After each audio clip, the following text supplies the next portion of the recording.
Cake বানানো হয়ে যাওয়ার পর যখন আমি ছবি তুলি আর সেই ছবি যখন আমি আমার ক্লায়েন্টকে পাঠাই, তখন যদি সে বলে যে কেকের ডিজাইনটা আমার পছন্দ হয়নি, তাহলে কেমন হয়? যদিও এমনটা আমার সাথে এখনও পর্যন্ত কখনোই হয়নি। তো এই কেকটা ছিল একটা ভয়ে ভয়ে করা, মানে বেশিরভাগ কেকই আমি ভয়ে ভয়েই করি, কারণ যে সমস্ত কাস্টমাররা আমাকে বলে ডিজাইন তোমার পছন্দ মতন করে দাও, তখন আমি বেশ চিন্তায় থাকি যে আমার করা কাজ তার পছন্দ হবে তো। এই চিন্তা নিয়ে শুরু করে দিই কাজ। আর তারপর লুকটা সবসময় ভালোই হয়, এখনও পর্যন্ত এমন খারাপ মন্তব্য আমি পাইনি যে পছন্দ হয়নি বা কিছু। সবাই খুবই ভালো, সেই জন্য হয়তো পছন্দ না হলেও বলে পছন্দ হয়েছে, জানি না। তবে আমার কাজ আমার সবসময় ভালো লাগে, তোমাদেরকে তো আমি আগেও বলেছি।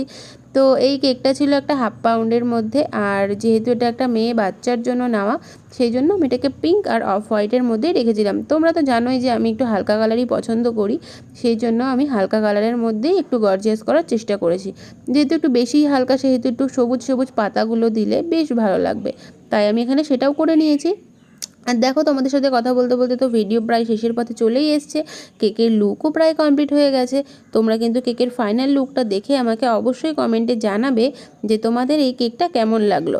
আর যেহেতু মেয়ে, সেই জন্য আমি লাস্টে কেকের মধ্যে একটা বো অ্যাড করে দিয়েছিলাম। আর এই তো রোদ্দুরের মধ্যে কেকের লুকটা তোমরা দেখো আর কমেন্ট করো যে তোমাদের এটা কেমন লাগলো।